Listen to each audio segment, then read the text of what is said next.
এই জায়গাটাই দেখো, এই জায়গাটায় ঠিক ঘাস লাগছে না, মূলো গাছ দেখো, মূলো বা পালং শাকের পাতা ঠিক ওইরকম লাগছে।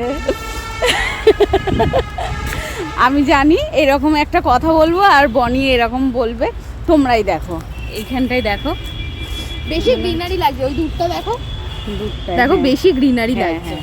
আর এই দেখ, তুই বলছিস সেই দেখ গাছগুলো দেখ, এটা নিশ্চয়ই মূলো পালং না, এইটা না, এগুলো বন গাছ। চলো আজ বনিকে হাঁটাবো, বনি হাঁটে না, ঘরের মধ্যে বসে থাকে। মানে এটাই হচ্ছে উল্টোটা। না আমি বসে থাকি, সত্যি কথা।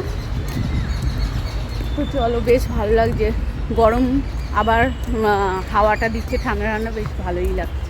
তো হাঁটছি রোদুরের মধ্যে, মানে এখন করছি, হ্যাঁ, তার জন্য গরম লেগে গেছে। এখন কিন্তু এখানে ছাওয়া ছাওয়াতে ছাওয়াটা ঠান্ডা লাগছে। ঠান্ডা লাগছে, আর হাওয়াটা বেশ ভালো লাগছে, হালকা হালকা ফুরফুর করে হাওয়া দিচ্ছে, খুবই ভালো লাগছে। তো এখন এখান থেকে লেখা শ্যাবলাই করে ওই, হ্যাঁ, কুকুর, পাখি, মাছ এবং খাবার এইটুকানি, দিতে দেবে, বারণ করছে। এইটুকানি দেখা গেছে। ওই সামনে কিছু বোর্ডে লেখা আছে। যাই হোক, আমরা এখন রাউন্ড দেওয়া হয়ে গেছে এই দিকটায়। আমরা আগের বারে যেই দিকে এসেছিলাম ভাবছি সেই দিকেই যাব। আমি ক্যামেরাটা ধরেছি বাঁকিয়ে, জানি না দুজনে এসেছি কিনা।